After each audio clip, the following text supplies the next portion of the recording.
Less than 1 year in, Summit Schools severs ties with the superintendent. Phil Lindeman, Krystal, 93 News. First, fire met snow today on the I-70 mountain corridor. A Krystal listener from just before noon calling in from outside of Eastvale. So you have a semi that has basically caught fire and melted its brakes. Westbound I-70 reopened by 12:30 after that truck fire was quenched.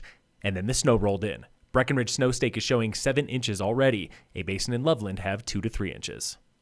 The Summit School Board has spoken. President Kate Hudnut. With that 4-2 vote, the motion has passed per our policy. We will move into a conversation with our search firm to hire an interim superintendent for the 21-22 school year. That was from a special meeting last night when the board voted 4-2 to replace Dr. Marion Smith Jr. Board member Consuelo Redhorse voted to retain Dr. Smith. We say we're in for equity, but are we?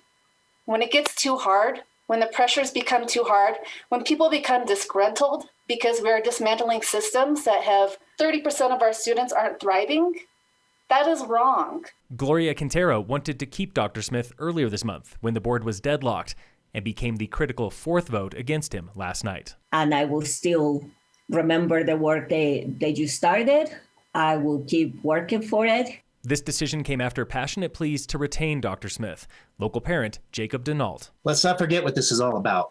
The students and teachers in this community, period. Several parents commented on the superintendent's commitment to equity, like Elena, a mother of 4. We need somebody as a Dr. Smith as a lead our schools, because our kids have the same rights that your own kids. And I would like to see my own kids to be in public schools and feel proud of who they are. But for some teachers, like Beth Wells, this year has felt like walking on eggshells. There are many people I've talked to that are afraid of losing their jobs in order to speak negatively.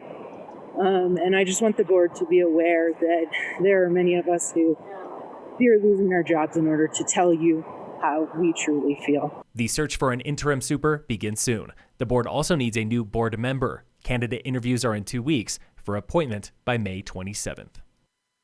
Ski patrollers at Breckenridge are the latest to vote on unionization. 114 patrollers are voting this week for results by next Monday, May 3rd. In a letter to patrollers, longtime patrol director Kevin Ahern warns that a union can divide patrol. He questions the timing of this vote in the season of COVID, writing, "Seems like the exact wrong time to make this decision." In March, patrollers at Keystone voted against joining a union. Earlier this winter, Park City, Stevens Pass, and more voted for unions. Breckenridge did once have a patrollers union back in the 80s. Michael Franti and Bob Weir are bringing the music back to Vail. Ford Amphitheater today confirmed a pair of concerts in early June. Franti and Spearhead on June 4th, Weir with the Wolf Bros on June 11th and 12th. That's the same weekend as GoPro Mountain Games, also returning this summer.